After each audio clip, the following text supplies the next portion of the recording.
So, hallo. Heute sind wir wieder in Besigheim auf dem alten Friedhof unterwegs. Hier stehen wir am Grab von Richard und Olga Duschek. Richard Duschek ist quasi eine Person, die die 3B verkörpert. Er kommt aus Böhmen, er hat in Berlin seine Ausbildung gemacht und in Besigheim sein Glück gefunden. Sie war eine sehr starke Persönlichkeit, hatte rote Haare und sie hat es ihm, glaube ich, wirklich angetan. Dieses Bild hier, da könnte ich mir vorstellen, dass ihn das inspiriert hat. Die beiden haben in Berlin-Charlottenburg geheiratet. In Besigheim in der evangelischen Kirche wurden sie dann getraut. Und sie waren ein echtes Winning-Team. Sie konnte die Tinte nicht halten, hat man von ihr gesagt. Also sie hat wahnsinnig gut geschrieben. Die Frau in der Küche.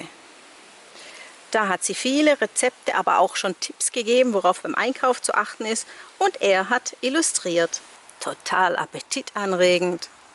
Und ich glaube, hier sehen wir auch ein bisschen, wie sie gesellschaftlich gut eingebunden waren, sowohl in Berlin als auch später in Besigheim.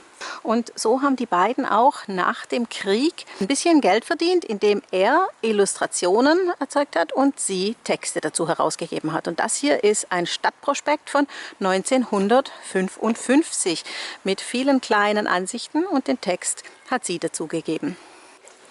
Zu seinem 75. Geburtstag sollte eine schöne Büste von ihm angefertigt werden. Und er meinte dann hinterher, also wenn ihm jetzt diese große Ehre widerfährt, dann möchte er ab jetzt nicht mehr Duschek heißen, sondern Zizek genannt werden. Ja, wenn ihr gerne mehr erfahren würdet, würde ich mich freuen, euch zu treffen an einer Malerstadtführung. Bis dahin, macht's gut. Tschüss! Hey Leute, hat's euch gefallen? Dann guckt doch öfter mal in meinen Kanal rein. Oder auf meine Homepage, da hat's ein ganz nettes Programm. Bei uns ist nämlich etwas Butter.